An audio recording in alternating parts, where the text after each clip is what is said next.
doing up? I just came down to get a magazine. Oh, I could have brought it to you. Honey, you're sick. Go back up to bed. I'm not sick. I keep telling you. I feel great.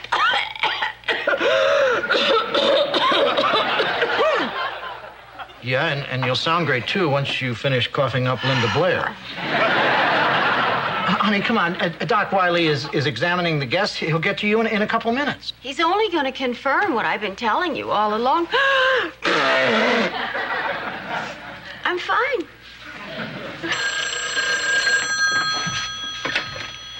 Hello, Stratford Inn. Oh, hi, Mrs. Vanderkellen. Is Stephanie busy? You're in luck. Stephanie, it's your mother. Here, I was doing the mantle. Mommy. Oh, I'm terrible. Well, I'm surrounded by sick people here. And, you know, I don't even like being on the same planet with Mucus.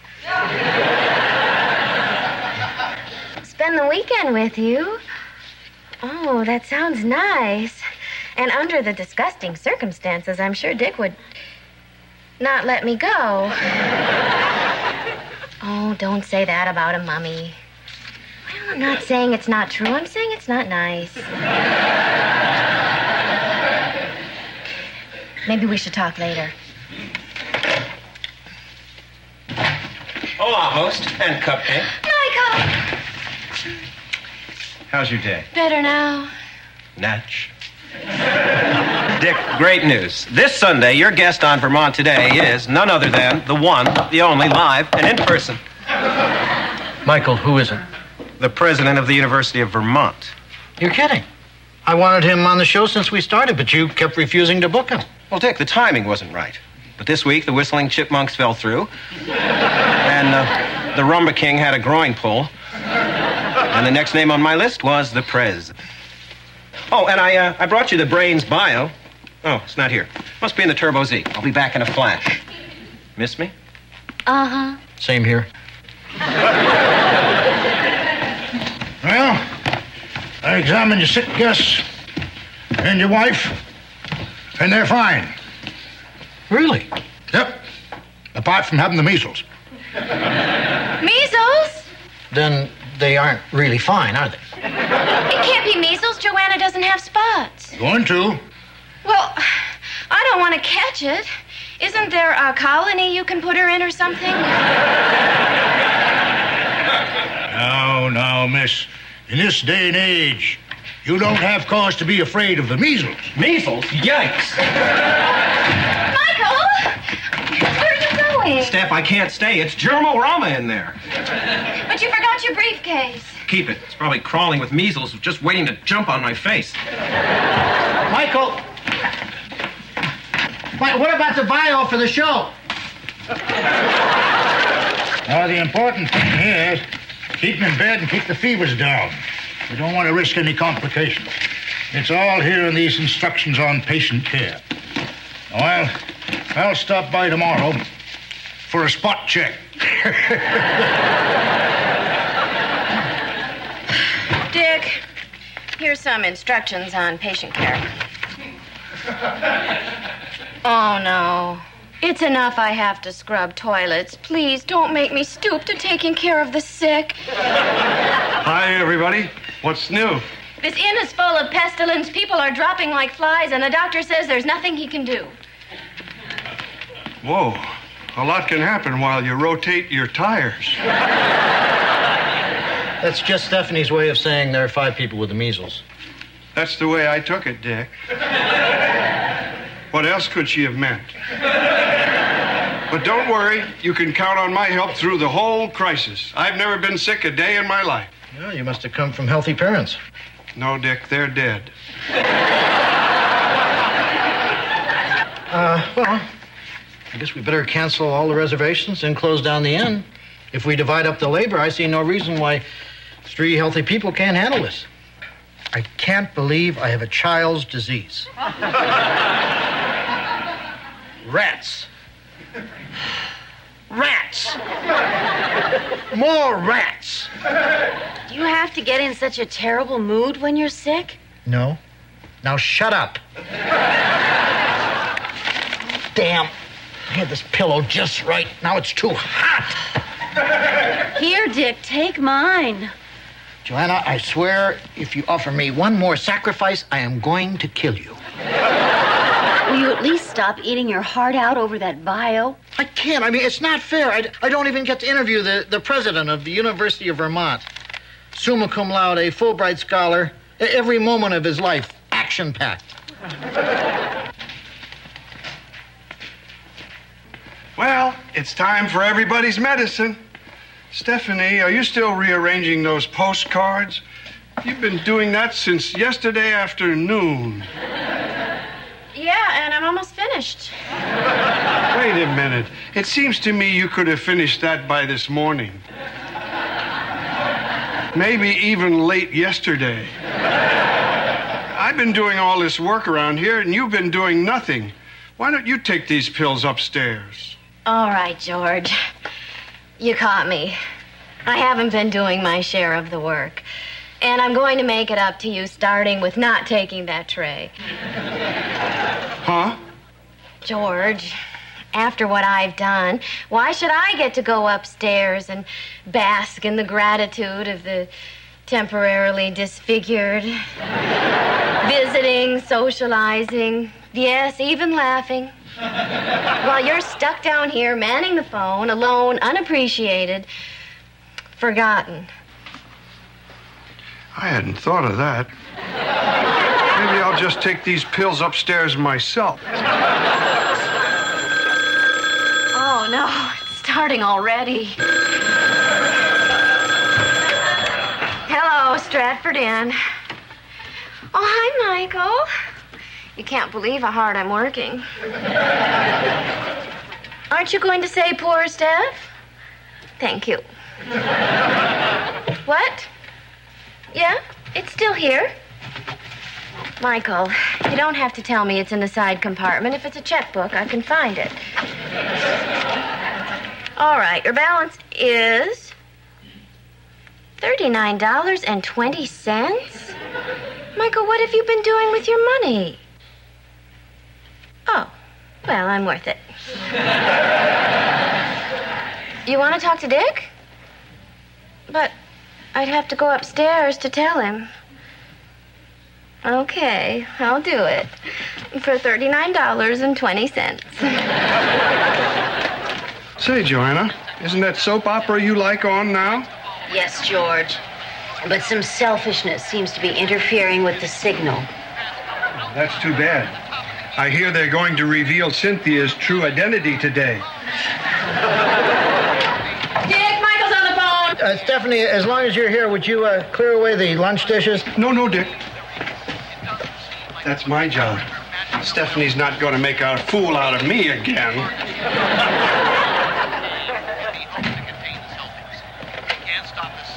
Michael? You have some good news. What is it? Replacing me was easier than you ever dreamed. Who'd you get? You're going after Arnold Schwarzenegger. What the hell has he got to talk to a university president about? Nothing, but you can promote it as the Terminator and the Educator. Michael, Schwarzenegger will never do the show.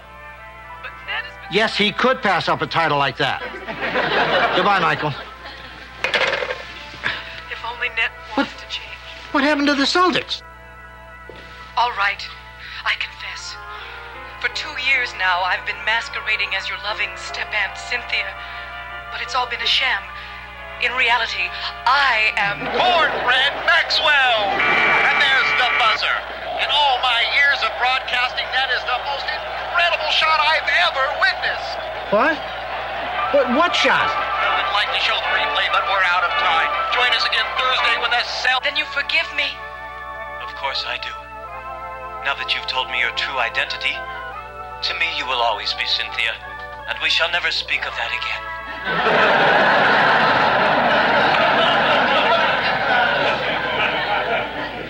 I hope your spots get bigger and your face explodes.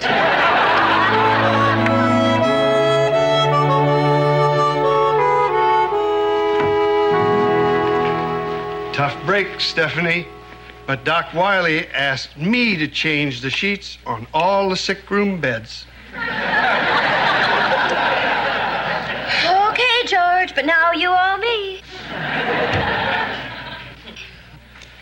When did we get all these steps? George, you're not sick, too. I don't know. Does being sick mean your head's hot, your throat's sore, and your legs feel like ginger ale?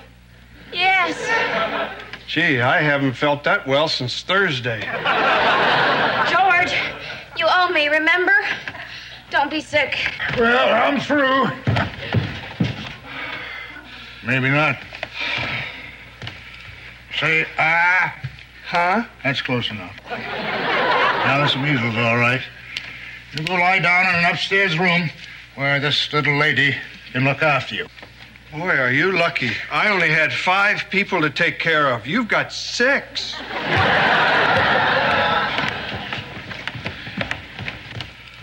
Doc Wiley? Yeah? I'm sick, too. You look perfect to me. Well, of course. But I just know I'm getting measles. I've gotten everything else I've ever wanted. I'm sorry. There's nothing medically wrong with you. But I can't take care of a house full of sick people. I suppose you could use a nurse. Great. Where can I get one? You can't. Ain't you heard? There's a measles epidemic. Looks to me like you're on your own.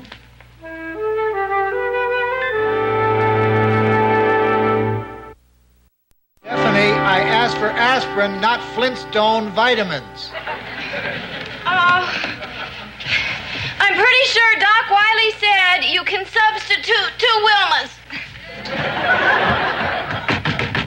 Steph! Michael! So good to see you. Same here. Listen, Steph, I need something for my briefcase. Could you check my week at a glance and see what time my meeting is on Tuesday? Michael, you care more about that stupid briefcase than me. Untrue, Steph. That's Tuesday, the 25th. Let's see. Blow dryer, breath spray, Spanish-English dictionary. Here's your week at a glance. Tuesday, the 25th. Your meeting's at 10:15, and you're planning to say, "Good morning, corporate caballeros." Great, thanks. Bye, Steph. Michael! Don't you want to hear about the hell I've been going through? See you after the epidemic.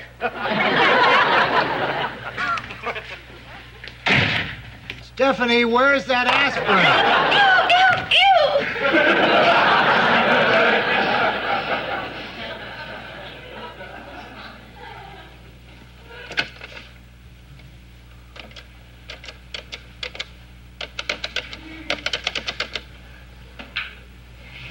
Hello, Mommy. How are you? How's Daddy? Me? I'm up to my waist in used tissues. What? Spend a couple of days with you. Mommy, we've been all through this. It's out of the question. Okay, how soon can you send the car? See you.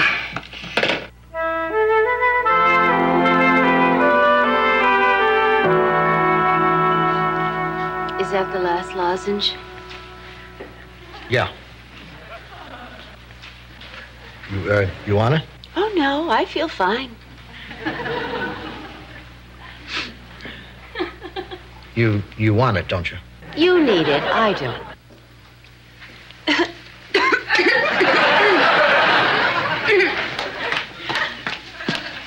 Hi, Dick. Joanna, just bringing you a little snack.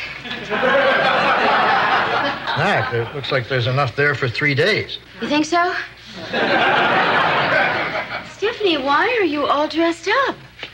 This? This is nothing. Don't you know that one of the symptoms of measles is overrating people's clothes? Is there a banana in there? There's one left. Give it to Joanna. I don't want it. Sure, you say that now, but if I eat it, you'll start making noises like a monkey. Well, if there's anything else you want, you better tell me now, because Well, just because. No, Stephanie, you've done so much. I just wish I could help you. It isn't easy taking care of us and George and the guests all by yourself, and we really appreciate it. Right, Dick? Yeah, right. I'm still waiting for my aspirin. And, I'll just leave this here. It'll keep for days. But once again, we realize the sacrifices you've been making, and I just want you to know how much we really appreciate it. Stop it! I mean, thank you. Stephanie, is everything okay? Well... Honey, it's time for Vermont Today. I want to see who Michael got to host. Oh, yeah, me too. Well... Take care of yourselves. And now, Vermont Today, starring Dick Loudon. Sitting in for Dick this afternoon is guest host Binky the Clown. What? Now, honey, don't get upset. Maybe it won't be so bad. Hi, I'm Binky, and gosh and golly, I'm so happy because we get to meet the president of the University of Vermont. Hi, Mr. President. You're right, honey. The first thing you do when you meet a scholar is beep his nose.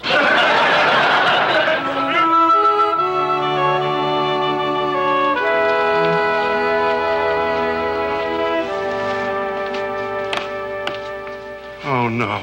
I have to fix the drain. George, why aren't you in bed? Bed? No. I have a lot to do. Besides, you said you'd teach me to use a wrench. Are you all right? Oh, sure. I'd better hurry, or I'll be late for the pep rally. Are you coming, Dad? God, you're burning up. You better lie down. Dad, are you mad 'cause I varnished the cat? Of course I'm not mad. Then how come I'm grounded? George, just lie there and don't move.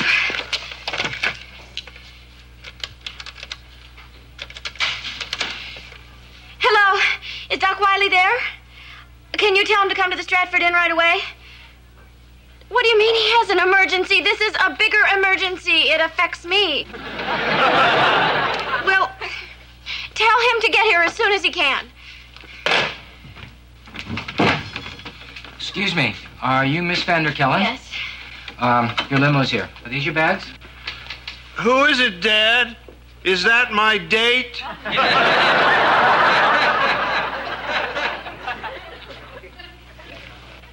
Gee, that music's pretty. Oh, pish. I'm not going. Leave the bags. But, miss... Tell my parents I'm not coming. Thank you for making such a long drive. And by the way, you've been exposed to measles. Thanks a lot, Dad. Now I'll have to go stag. George, here. Drink this. It'll bring your fever down. I hope.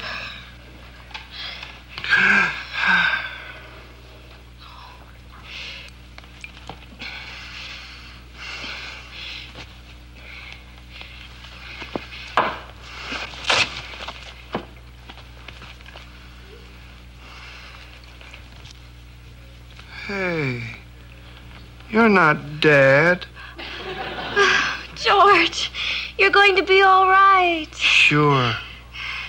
Thanks, Mom.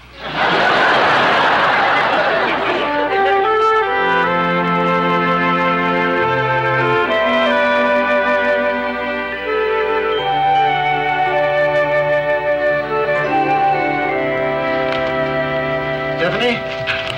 Shh. Can't you see that George is asleep? He was up half the night. Is he all right? What happened? Don't worry, he's fine now. What are you doing down here? We were hungry. The salami lost its flavor on the bedpost overnight. We're feeling a little better. We thought we'd fix our own breakfast. Well, just because you're feeling better doesn't mean you've recovered. Now get back to bed, and I'll be up in a few minutes with a nice hot breakfast for everybody. Dick, we're hallucinating. I hope to God that explains Binky the Clown.